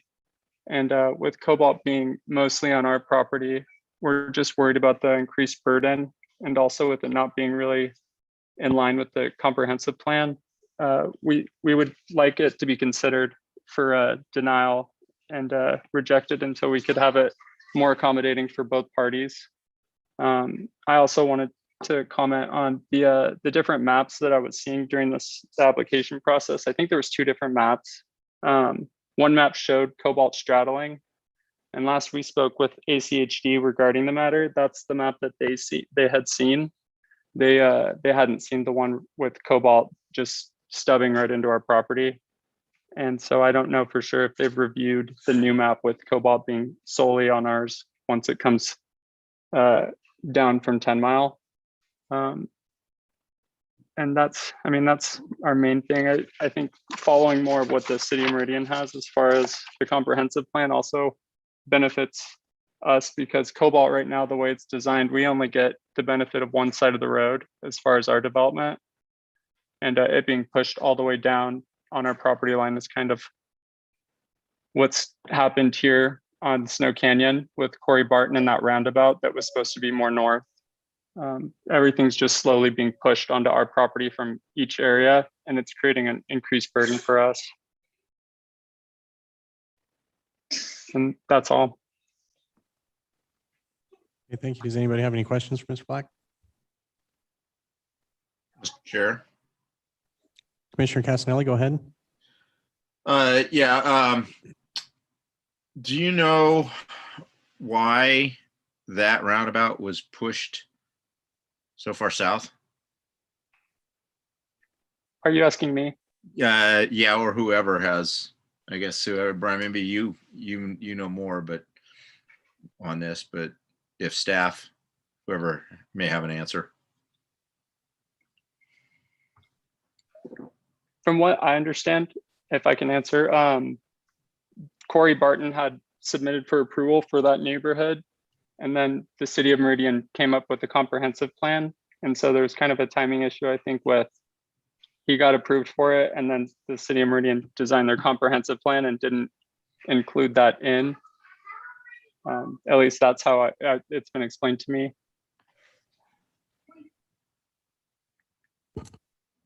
Mr. Chair. Sonia, go ahead. If I may. So to back up a little bit, the collector streets shown on the master street map are conceptual. They are not a specific location. So there is one shown in this conceptual location. If it were to go exactly as shown on the master street map, it would stub into the Bria subdivision that he mentioned. There is a buildable lot that it would run directly into. So the alignment of Cobalt needs to shift to the south. The question is where. So again, the concept plan that was approved with the Janicek property, which is the property to the south that Cody's representing, did include a map that showed a conceptual location. Actually, on the adjacent property. But there was a letter associated with that approval that was from our deputy planning director at the time that said that the location of this east-west collector street would be determined at the time a development application was submitted. So that's where we're at tonight. It is under the commission's purview where that lies. The other side of it is the eastern side of this street is entirely located on this property. So it makes some sense, for the property or the western portion of it to be on the adjacent property, but it could also be located on the property line. So thank you. Mr. Blackwood, the Cobalt Drive, is that a road that the people that you represent, is that something that they're going to use for access to their business? It wasn't in the plan to, no. We weren't developing or designing our site plan based on Cobalt coming through our property at all. Right, but knowing that it's going to be there, will it be used? No, it still won't be. It doesn't really fit with how we have designed. And if we were further along, I would have shown more of our site plan, but it's too preliminary, I think, to share. But it doesn't serve very much purpose or any purpose for us at all. It actually causes a little bit of issue, I think, with what our planners have told us for traffic and what we can do with the frontage along 10 Mile here. We're worried about who's going to be interested in it and putting stuff right on the front with a collector road so close to all that, especially with Vanguard being just south of it. Okay, thank you. Is there any more questions?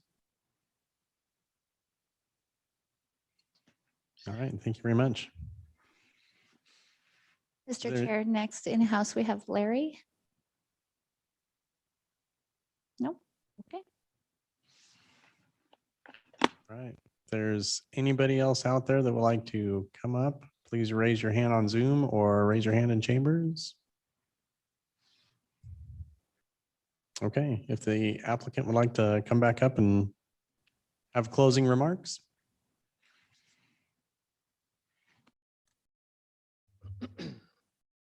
Members of the commission, Heath Clark, 251 East Front Street. So it sounds like we are down to the one issue. And again, I would just reiterate that this location, and as Sonia mentioned, is in conformance with all of the planning, including all the maps that show Cobalt extending through, including on the 10-mile interchange specific area plan. That is part of the planning for this area roadway network, is for Cobalt to continue on through there. ACHD has reviewed and approved this map. If you look at the ACHD action, it specifically states that Cobalt would stub to the property to the south, not that it would straddle the line. So ACHD is very clear on what the proposal is and has approved it. And again, I would just emphasize the fairness question. The remaining portion of Cobalt is flat ground, straight up road development, whereas the portion that we're going to be developing, that eastern more than a third, is going to require a box culvert, grading, fill, raising the elevation, all of that. So we think what we've proposed is fair. And so as we move forward, we would ask for your recommendation of approval, including on the request to allow the Kennedy lateral to remain open in locations. That's something that council has to approve, but I think that would be part of the recommendation tonight. And then if there is a question about the location of Cobalt, I think I would just ask the commission to include that in the recommendation, but we think that what we've proposed is something that's fair. With that, I'm happy to answer any follow-up. I'll start with a question. Just, I mean, if the planning and zoning or council would recommend more of a 50-50, and is that something that you guys are prepared to accommodate? Commissioner Seal, we're obviously happy to continue the conversation. If there's, a compelling reason to adjust that, and we're happy to consider that. As we said, we think that this is a fair accommodation, but if the Planning and Zoning Commission disagrees, we'd ask you to include that in the recommendation, and we'll keep working on it between now and the commission or city council meeting. Any questions? Mr. Chair. Commissioner Gassinelli, go ahead. Yeah, this is, I don't know if Heath can answer this or the applicant. I wanted to talk a little bit, get a little bit more better idea, I guess, of some of the commercial that's going in. We talked mainly about the residential portion and then Cobalt, but I would like to get, he did mention there's talks with the grocery and store and a drugstore, but I'd like to get a little bit more idea of what the overall plan is, what, maybe some of the descriptions of the buildings, elevation, heights of some of the buildings and how they're going to front Franklin and 10 Mile and that sort of thing. Well, we have some information available, obviously, until we actually secure particular tenants, especially major anchors for some of the buildings. We don't have specific buildings already designed. The office buildings that are proposed currently located along Franklin are two-story buildings. The retail buildings, the smaller retail buildings that are along both Franklin and 10 Mile are single-story buildings. The larger box buildings, we expect from a massing perspective to be somewhere between the 1 and 2 stories in appearance, but we have not yet developed specific elevations, although the architecture of the commercial buildings will clearly be reflective of the architecture that you see in the residential buildings. So same type of detailing, same types of scale, same type of massing. We want everything to be compatible architecturally throughout the entire project. If I may, another question, Mr. Chair. Go ahead, Commissioner Casanelli. Are there any other, you've got the clubhouse for the residential, but what other kind of open space areas do you have? I don't, can you touch some on that, and even within some of the commercial? Yeah, between some of the commercial buildings, we have patios for either, depending upon the ultimate use of the building, whether it's office or whether it's retail or commercial, for outdoor dining. We have widened, like for example, at our mixed use buildings where we have retail or service commercial on the first floor, we have like 18 to 20-foot sidewalks there. So each of those buildings has the ability to have outdoor dining patios and still provide adequate circulation along the roadways. All of the residential buildings have common areas that are scattered throughout the project. The high density buildings usually have small patios and barbecue areas, usually at each end of the building. So throughout the project, there are small areas that are interdispersed. We do meet the requirements for the open space in terms of the large 50 by 100 square foot recreational spaces. And those are all located over in the vicinity of the clubhouse and community center. But otherwise, spaces are scattered throughout the project. And they'll obviously be developed in more detail as specific tenants and building designs get prepared as part of our design review applications moving forward. Thank you. Mr. Chair, Commissioner Lorcher, go ahead. is it relevant that we know what's happening on the south and why Mr. Black is objecting to the road? I mean, he said it doesn't fit into the plan of what he was doing, but is the burden a financial burden or a physical burden? Is it because they feel, Mr. Black feels that they have to be responsible for the road as opposed to the 10? I guess I'm unclear of what the objection is to have access between these parcels compared to the comprehensive plan when the 10-mile interchange, you're going to have mixed use development anyway, right? Right, but I think the financial burden of building that road, should it be completely on the southern property, falls, that portion of the road falls upon the owner of that property when it becomes developed, I guess. Mr. Chair, and maybe something to point to that and circling back to your comment about 50-50.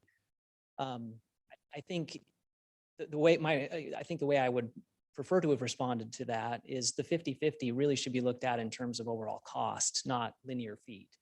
And we think that we have proposed something that is very close to 50-50 in terms of the overall cost. So if that helps in terms of kind of evaluating and weighing those burdens, again, we have the box culvert, we have the grade that needs to be increased, we have all the heavy lifting on the 37% that's on our property. But your southern neighbor disagrees, is that right? Sounds like he does, yep.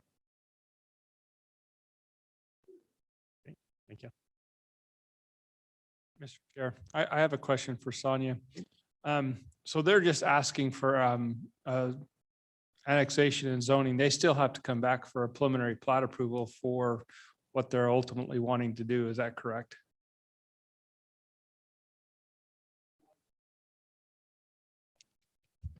Chairman, Commissioner Yearsley, that is correct. They have to come back with a subdivision application. Okay. So we get a chance to review what they're proposing. At this point, what they're proposing is just conceptual. Yes, it is.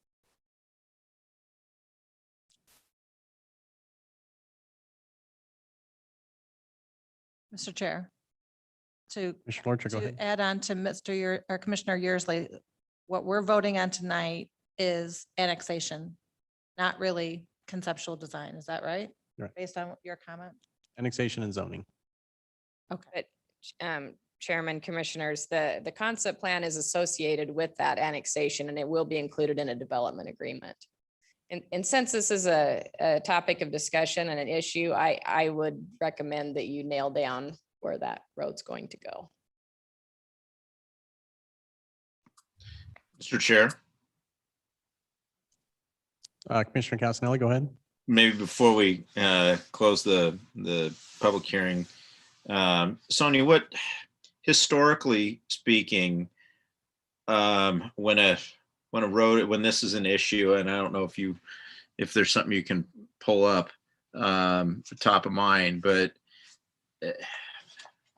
how something like this typically dealt with in the city where a road's, I mean, is it usually split 50-50? Is it, in terms of cost, in terms of where the road lies? Because, I mean, half it on one, I mean, ideally, if they could run it right down the middle of the property line, but that's we don't live in that world on this. What, historically, what's your experience with situations like this?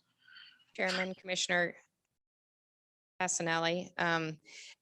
It depends on the location and the situation and whether the road's needed for access to the property. Typically it is, if it's needed for access, it's typically put on the property line, and the first one in does half plus 12 on the street. When you say half plus 12. Half of the street plus another additional 12 feet. Okay.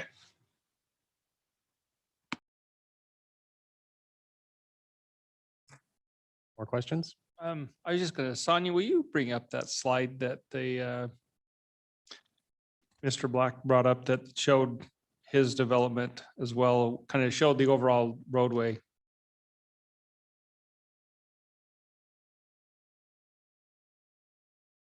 Yes, when I can find it, just a moment.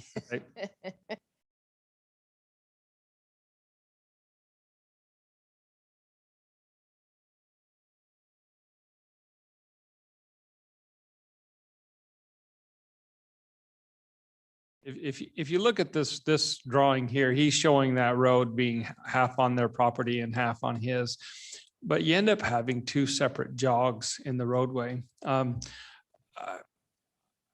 have to, the applicant is asking for, that they have to put in a box culvert, and thinking that that's fair for their half of the road. I'm not quite sure. Box culverts aren't that expensive. In particular with, building a quarter mile of road. I don't know what the exact breakdown would be on the two.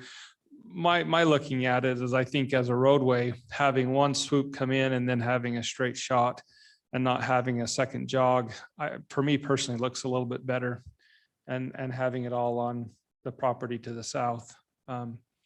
So. Mr. Chair, if I may, the applicant just pointed out a section in the ACHD report that said that they were in agreement with the proposed alignment of Cobalt. That makes a difference to you. That is in the public record in the ACHD report.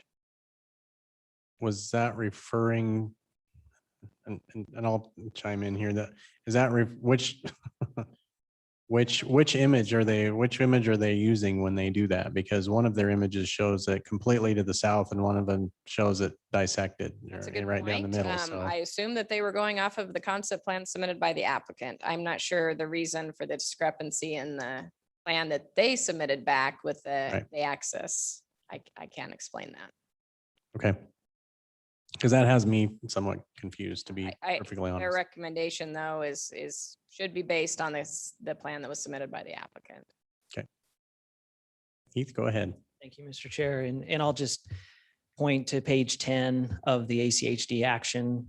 It says that the applicant has proposed to extend Cobalt Drive from the existing approach on 10 Mile Road that aligns with Cobalt Drive on the east side of 10 Mile Road into the site to stub to the site's south property line. And then ACHD approved that proposal. So ACHD is looking at the correct map and approved it with a stub to the south property line, not straddling, not sharing. Okay, so I'll play devil's advocate a little bit here. So they want one side to connect to the other side, and where the jog goes in is completely up in the air. Commissioner Seal, they have reviewed the layout that we've proposed and indicated that is complies with the master street map and the 10 Mile interchange specific area plan. So they reviewed our specific layout and approved it. They didn't, there were no hypotheticals about where it could go left or right. They reviewed our proposal and approved it. Mr. Chair, Commissioner Lorcher, go ahead. Just curious to know if the property to the south had submitted their proposal, would ACHD approve it as well? Because they didn't see any, point counterpoint of where it should be. Do you know what I mean? Like they saw yours, which was, they're like, okay, this looks great. But did they know of any objection? They probably didn't know any of the objections of the property to the south at the time when they said this looks fine, correct? Commissioner Steele, Commissioner Lorcher, I don't know whether they looked at anything on the south, but to be clear, the way that this has essentially always worked is that ACHD only has an application that's in front of them and they rule only on that application that's in front of them. This application is their first, as you heard from the neighbor to the south, they don't have a design. So that's very much like the property to the west of ours, having the parking lot there that blocks Cobalt going there. That, we have to react to their site design. We've proposed a design that is consistent with all of the mapping. And as I said, proposes an equitable split of the costs. And so they reacted to that. They approved it. They said it's consistent with the master street map and the 10-mile interchange specific area plan, which is a big mouthful, and we got to come up with a better acronym. Thank you. Thanks. Commissioner Wheeler, go ahead. Thank you, Mr. Chair. Sonia, I have a question. I think when you were giving the staff report, you mentioned that the road, Cobalt Drive, has to move south in order for an alignment with the development over to the west. Did I hear that right? Chairman, Commissioner Wheeler, at the southwest corner of this property, if Cobalt was to be entirely on this property, it would stub into Bria's subdivision into a buildable lot at the west boundary. So that would not work. At some point, it has to go down. Okay, and south. And how far down are we going to get to Commissioner Yearsley's point? Is it going to have to make two little jogs in order to align with it? I'm not an engineer. I don't know. If you look at the plan on the deal, it shows that this plan showed it at half on the line, so you'd end up having two jogs. If you put it all on his south property, it wouldn't have a separate jog, is what I was referring to. Thank you, Commissioner Yearsley. That's what I was seeing too, is that this looks like what we're seeing here shows that it's shared equally between the two parcels. Is that how I'm seeing that one? Yeah, and this is drawing? Cody Black's Drawing. the drawing that he provided. Yeah, the commission. the problem with, I can't tell from this drawing, but it appears that it would stub into that residential property to me. Yeah. Okay. Thank you, Sonia. Does not work. Any further questions? All right, with that, can we get a motion to close the public hearing for item number H 2021-0025, the tenant Meridian? So moved. Second. Been moved and seconded to close the public hearing on item number H 2021-0025 for the tenant Meridian. All those in favor say aye. Aye. Aye. Any opposed? Okay, motion carries. Anybody like to?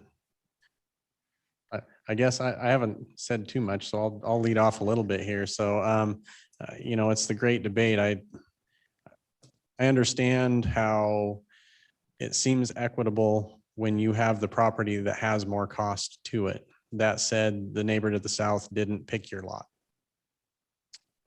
You did, and that's basically where you're at. That said, I find it hard to believe that they're going to build something in there that never uses Cobalt Road. So I think that, them having to provide for the build out of that road is more than fair. To me, the only thing, as far as the rest of it, I really like it. I like the way that it's laid out. I like the way that they provided for foot traffic. There's a lot in my mind, especially on the corner that it's on. You've proposed extremely high, capacity residential. in there, and we have nobody here to dispute that, which is probably the first time ever I've heard of that in Meridian, to be perfectly honest. So there's a lot of good things that are going on in here. The only thing that really is, that we're really discussing here is that Cobalt Drive. So, obviously I'm not going to make a motion tonight. I think if we do move this along to city council, that we should have something in there that provides, some thought as to what is truly equitable for that portion of the drive, whether it needs to be 50-50. I mean, in looking at it, I think that the road could slide a little bit further. You might have to give up a little bit of parking in order to move the buildings around a little bit to accommodate that. Obviously I'm talking, as somebody that doesn't have to spend any money to make it show like that on a map. But at the same time, we're still in kind of the conceptual planning portion of it. So, and with that, I'll let the rest of Planning and Zoning Council to our commission discuss what they would like to see in it. Mr. Chair. Commissioner Wheeler, go ahead. For me, I like the layout too. I think it's really well thought out. You have transitional zones, good uses on the transitions there throughout. I like the way that I do like the lateral stain exposed there. It makes it a little more of a green area. Also, you got a pathway that's going around there. That's good. Good bike lane usage, parallel parking, just a lot of space in between. My only thought is when it comes down to the Cobalt Drive, I'm more concerned with it lining up with the adjacent property and stubbing in without having it a couple little moves in there. And I know that there's an expense definitely to get over that lateral. But to what Chairman said here, that's that lot, and that's the issue that comes with it, is just that expense to get over that lateral. So yeah, I see that as a good use of everything. I'm one that likes to see roundabouts and some of these internal things, but that's me on that.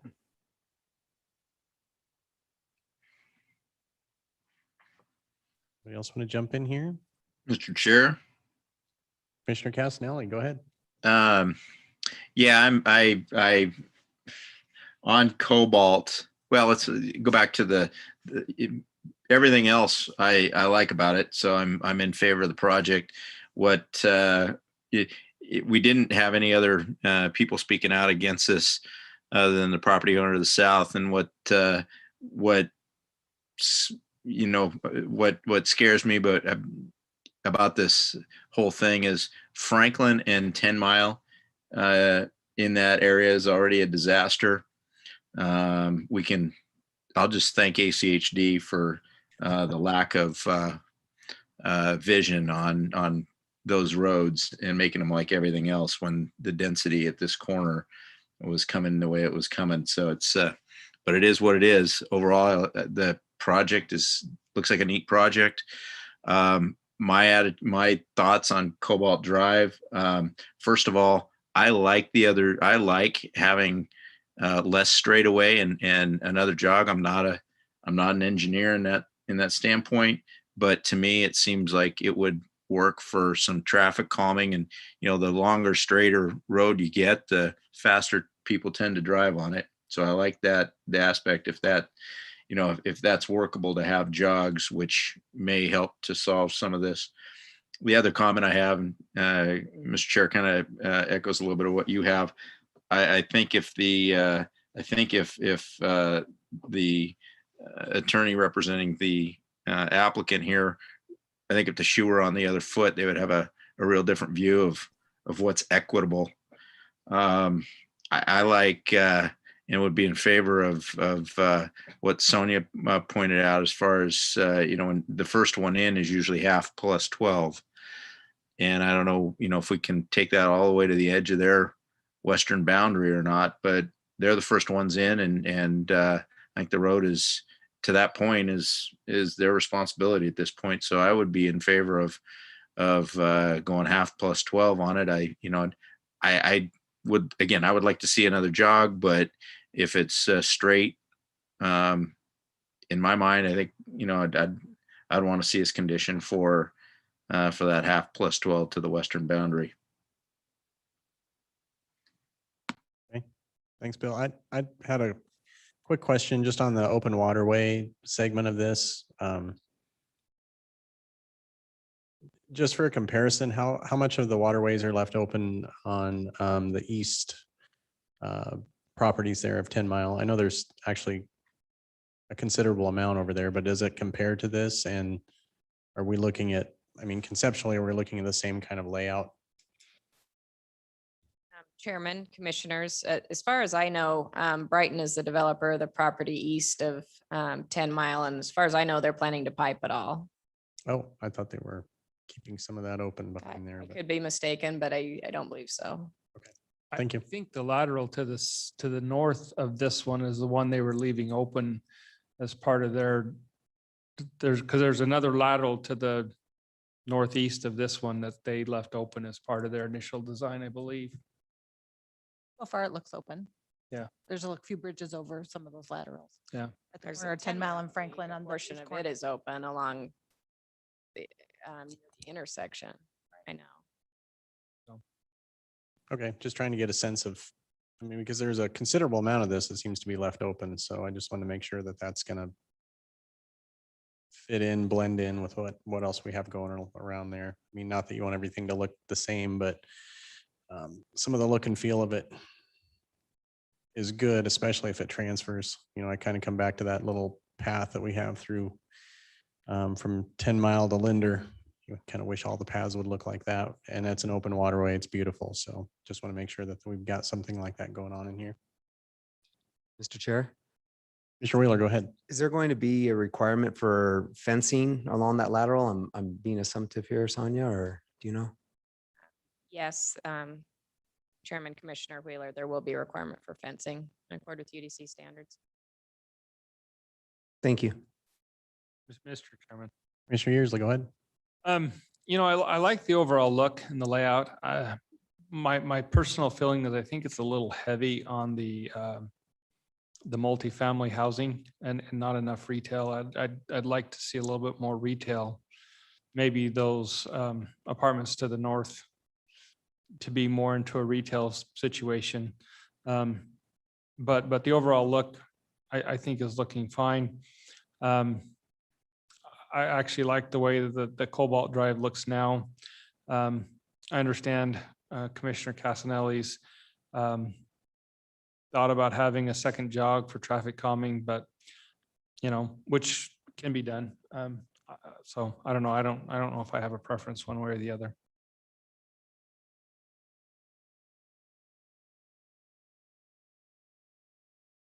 Okay, at some point in time, we've got to make a motion on this. So we kind of, well, now, do we have some consensus on the Cobalt Drive portion of this? I mean, we've essentially, we need to make a recommendation to city council as to what our thoughts are on it. So I'm a little bit torn on it. I mean, I like the way it flows, the way that it's looks right there on the picture. That said, I understand you know, what seems equitable to the property owner to the south compared to the property owner and the applicant to the north. So I'm not quite sure where to land on that, but luckily I don't have to make the motion. So, Mr. Chair. Commissioner Casanelli, go ahead. Commissioner Yearsley brought up a great point. I like what he said about a little bit heavy on the multifamily, and I don't know, just a thought for him, if they knock down maybe 2 of the 3 buildings to 3-story instead of 4-story. But on Cobalt, can we, I know sometimes there's not a lot of teeth to this, but is there a way that we can condition it to where that they can only move forward on this when those 2 landowners are in agreement? And maybe either legal or staff can answer that.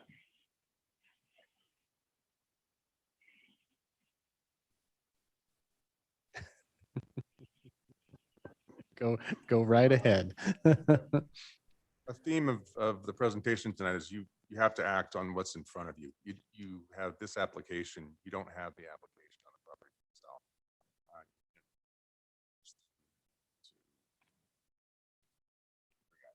You have to tell this applicant what you would like to see. in your condition of Yeah, I tend to agree with that. That's, I mean, essentially, we got to let council know what we want to see with this. So we want to leave it as is in the application. Do we want them to, extend that jog out? So it's literally, half plus 12 or half, or do we want to, do something completely different? So those are essentially the three things that we can recommend up to city council that I can see in front of us. So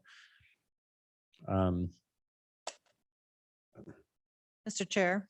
go ahead, Commissioner We Lurcher. have something with the modification to say further review of Cobalt Drive to have an equitable space and cost between applicant and southern neighbor.